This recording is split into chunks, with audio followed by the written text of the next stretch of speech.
भारत में पाकिस्तान का मजाक उड़ाया जा रहा है और पाकिस्तान इसका हकदार भी है।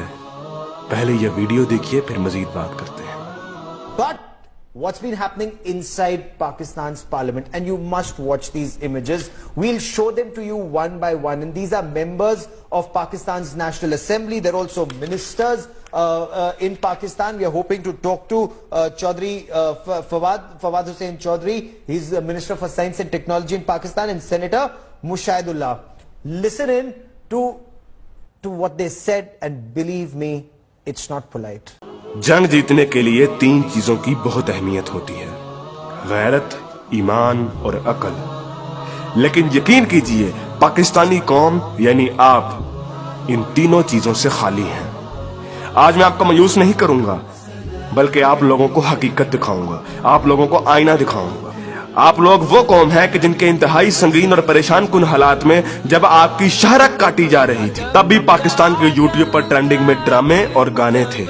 क्या गज़वा हिंद की पेशनगोई इस कौम के लिए की गई थी कि जिसकी 80% आबादी हराम खाती और कमाती है, जिनके पेट में हराम होता है, जिस कौम की 90% आबादी झूठ बोलती है, गाहक को चीज की खामियां और नुक्स बताए बगैर बेच देती है और इसको अक्लमंदी समझती है, जिस कौम की बेटियां टिकटॉक पर नाचती हैं और इस कौम के शाहीन उन्हें बड़ी खुशी से देखते हैं। और यही बेटियां और बेटे जब वालिदैन बनेंगे तो सिवाय नाचने वालों के और क्या पैदा करेंगे, और ये माएं क्या तरबियत करेंगी। हकीकत तो ये है कि बेगैरत हिंदू और यहूदी नहीं, बेगैरत आप हैं। आप पाकिस्तानी बेगैरत हैं। आप लोग वो कौम हैं जो वैसे तो सारा साल इमाम हुसैन के मुकद्दस नारे लगाती रहेगी, लेकिन जब वाकई में कश्मीर मैदान करबला बनेगा तो सारी कौम वही कूफा वाले बन जाएंगे जिन्होंने इमाम हुसैन से कहा था कि आप आए, हम आपका साथ देंगे, लेकिन जब वक्त आया तो कोई अपने घर से नहीं निकला। फिर ये लोग तालिबान की मिसालें देते हैं कि तालिबान के पास कुछ भी नहीं था, कोई असबाब नहीं थे, लेकिन अल्लाह ने उन्हें फिर भी फतह दी। मुझे हैरत है कि ये किस मुंह से तालिबान की बात करते हैं। तालिबान को अल्लाह ने फतह दी थी तो उनकी गैरत, उनके ईमान, उनके तवक्कल, उनकी जिद्दोजहद, उनकी कुर्बानियों, उनके अज़म, उनके इस्तक़लाल और उनकी जिहाद की बिना पर। ना तो उनकी बेटियां टिकटॉक पर नाचती थीं, ना उनके बेटे गेम ऑफ थ्रोन्स और गानों और फिल्मों के शदाई थे, ना वो हराम खाते थे और ना ही वो नमाज कज़ा करते थे। कश्मीरी तो बेवकूफ है कि उन्होंने इस कौम से सारी उम्मीदें लगाई हुई हैं, जिस कौम के नौजवान मुजाहिद भी हैं और मुफ्ती भी हैं, लेकिन सिर्फ फेसबुक, ट्विटर और इंस्टाग्राम के। बल्कि लोग नौजवानों को और इस यूथ को बहुत सराहते हैं, कहते हैं कि ये पाकिस्तान का एसेट है, लेकिन मैं ये कहता हूँ कि ये नौजवान लानत है। इस वक्त पाकिस्तान की तकरीबन तमाम यूनिवर्सिटीज फहाशी, फहशगोई, गलाजत, नशा, इश्को माशूकी का अड्डा बनी हुई है। इन नौजवानों ने इस्लाम को मजाक बना दिया है। इन्हीं नौजवानों ने मॉडर्निज्म के नाम पे फहाशी और बेहयाई को रिवाज दिया है। हर लड़की आजकल टाइट्स पहन के फिरती है। इस्लाम और तहजीब का कोई नामो निशान ना यूनिवर्सिटीज में है, ना कॉलेजेस में।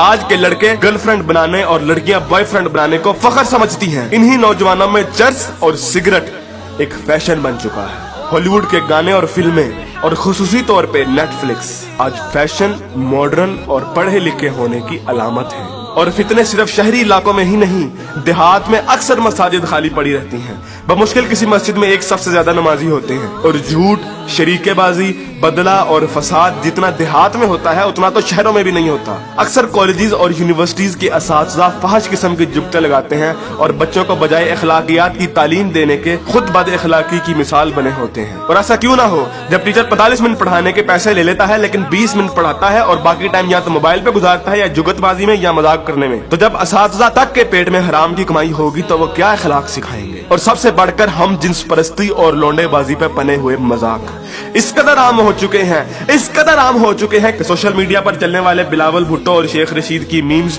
इस कदर आम हो गई हैं कि जैसे ये कोई मसला ही नहीं, जैसे ये कोई खिलाफ इस्लाम, खिलाफ तहजीब कोई बात ही नहीं। ये फितना मजाक मजाक में इस कदर आम हो गया है कि अब तो कोई स्कूल, कोई कॉलेज, कोई यूनिवर्सिटी से मुस्तस्ना नहीं। जिस कौम के बच्चे 12-12, 13-13 साल की उम्र में स्कूलों से ही फहाशी और पोर्नोग्राफी के मरीज बन जाते हैं, तो क्या वो हवस के पुजारी नहीं बनेंगे? ऐसी जगह ज़ैनब जैसे केस सामने नहीं आएंगे तो और क्या होगा? मुझे हैरत होती है कि हर बंदा मीडिया को तनकीद का निशाना बनाता है, हर बंदा मीडिया को फहाशी का असल कसूरवार ठहराता है, लेकिन खुद को कोई जिम्मेदार नहीं ठहराता।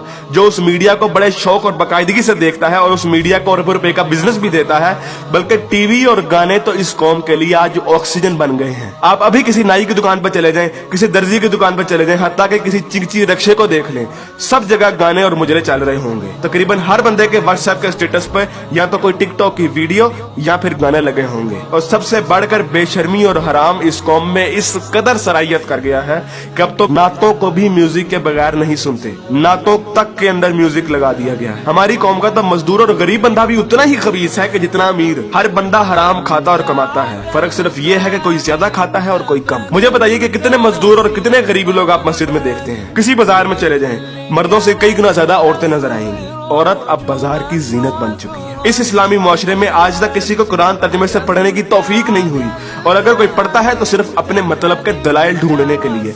बरेलवी कुरान खोलते हैं तो ईद मिलादुन नबी को सही साबित करने के लिए, शिया कुरान खोलते हैं तो जुलूस और मातम को सही साबित करने के लिए, तबलीगी जमात वाले कुरान खोलते हैं तो सिर्फ तबलीग के दलाइल ढूंढने के लिए, औरतें कुरान खोलती हैं तो मर्दों को निगाहें नीची करने वाली आयत दिखाने के लिए, और मर्द कुरान खोलते हैं तो औरतों को पर्दा करने वाली आयत दिखाने के लिए। और बहुत सी अवाम तो ऐसी है कि जो सिर्फ और सिर्फ वजीफे करने के लिए कुरान खोलती है। यानी इन लोगों ने कुरान को अल्लाह की किताब नहीं बल्कि टेलीफोन डायरेक्टरी बना दिया है। अपने मतलब का नंबर निकाला और डायरेक्टरी बंद। उलमा भी इन लोगों को कुछ नहीं कहते हैं। हर जुम्मे पे उलमा सिर्फ फजाइल की बातें करते हैं, कभी लोगों को ये नहीं कहते कि बेगैरती से कैसे बचा जा सकता है, बदगुमानी से कैसे बचा जा सकता है, झूठ से और फ्रॉड से कैसे बचा जा सकता है। उलमा भी लोगों को नहीं कहते कि कुरान तर्जुमे के साथ पढ़ो और सुनो कि तुम्हारा रब तुम्हें क्या कहता है। और यकीन कीजिए कि जब आप कुरान तर्जुमे के साथ पढ़ेंगे तो आपको अंदाजा होगा कि एक बार सुभान अल्लाह या 100 बार कलमा पढ़ने से जन्नत नहीं मिलनी। अमल करना पड़ता है, अमल। लेकिन हमारे मीठे मीठे उलमा और मुबल्लिग सिर्फ और सिर्फ मोहब्बतें बांटने पर जन्नतों का वीजा दे देते हैं। जिस मुल्क में दुनिया में सबसे ज्यादा ईद मिलादुन नबी मनाई जाती हो, मुहर्रम के जुलूस निकलते हो, तबलीगी जमात वाले तबलीग करते हो, वही मुल्क दुनिया में करप्शन और झूठ और हराम कमाने में सबसे आगे है। तुम लोग कुर्बानी के लिए जानवर भी लेते हो तो सिर्फ लोगों को दिखाने के लिए, अपना स्टेटस कायम करने के लिए। यकीन कीजिए असल गद्दार आप हैं। कायदे आजम अल्लामा इकबाल और 50 लाख शोहदा के लहू से गद्दारी की है आपने, पाकिस्तान से गद्दारी की है आपने, और सबसे बढ़कर अल्लाह और उसके रसूल से गद्दारी की है आपने। गज़वा उहद में जब सहाबा ने हुजूर अकरम सल्लल्लाहु अलैहि वसल्लम की एक छोटी सी नाफरमानी की थी, तो उस छोटी सी नाफरमानी की बिना पर अल्लाह ने मुसलमानों को बहुत बड़ी शिकस्त दी। हालांकि वो सहाबा थे और अल्लाह के रसूल भी उनमें मौजूद थे।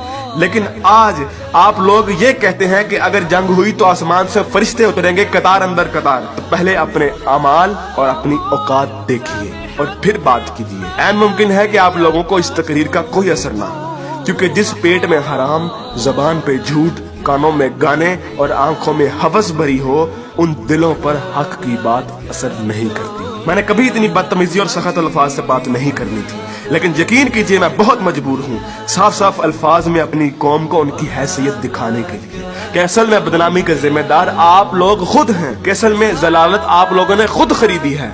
ना तो आप कुरान के मोमिन हैं, ना इकबाल के शाहीन।